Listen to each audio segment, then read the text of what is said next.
All right, so I got a 2004 200 CLK 209 compressor, and what we're assuming is I got a bad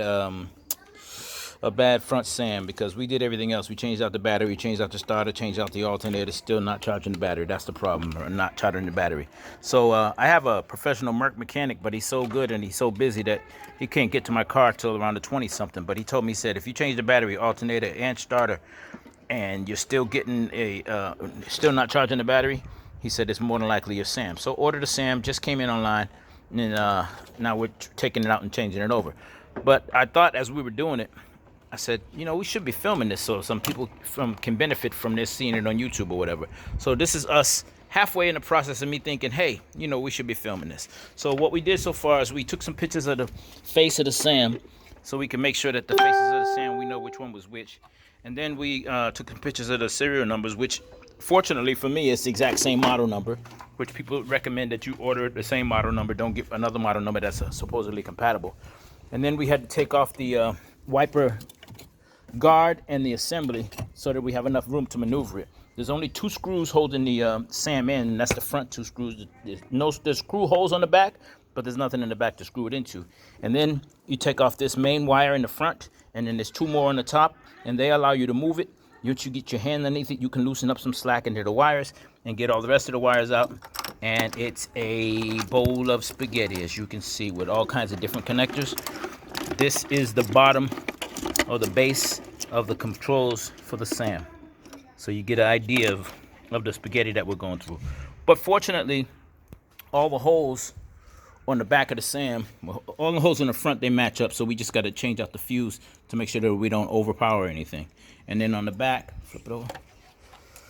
On the back, you can see all the holes are set up, but they're all aligned specifically. So only one type of connector is only going to go into one hole. So you're never going to get confused. The only problem might be is one wire might be shorter than the other one, and which way you go around and which one you plug in first, which one you plug in second. So what my friend Zoe, he recommended that I do is look at all the amperages of the higher fuses and change out the fuses accordingly. But if it's a higher fuse, don't put in the lower fuse, the limiting fuse, so that it will overload the circuit, which is an excellent electronic idea. And in the meantime, I forgot to tell you that first we disconnected the battery, and since the battery is disconnected, we put it on the charger. So now, simultaneously, while we're doing the work, we're also charging up the battery. Funny thing though, when we went inside, we were trying to do it without removing the windshield wiper assembly, and I had the idea of connecting everything back in, go inside, operating the wipers, move it out of the way, and then we could do it. But weird thing is, when I got in the car and tried to operate the wipers, they wouldn't move. So I don't know if the wiper operation is a part of the mechanical assembly. If it's mechanically disconnected, it won't operate. Or if I blew a fuse, or I don't know what that was. It may just be some unrelated thing, or it might be directly related. I don't know yet. But now we're going to try to start reconnecting.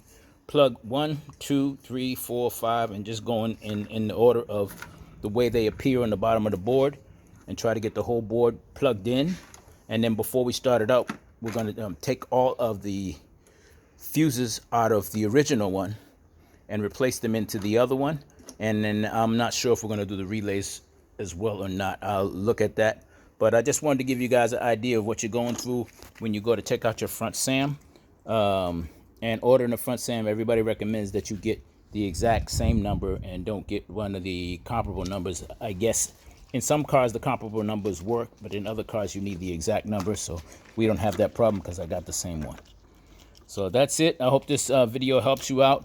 I may do a part 2 once I get it in and let everybody know that the car is working, or let everybody know that the SAM wasn't it, and I'll be selling out the car for parts. No, I'm just kidding. But that's it, man. I hope this video is helpful for you guys. If you do like the video and subscribe to my channel. Thanks a lot. This is your boy AJ Key. Take care.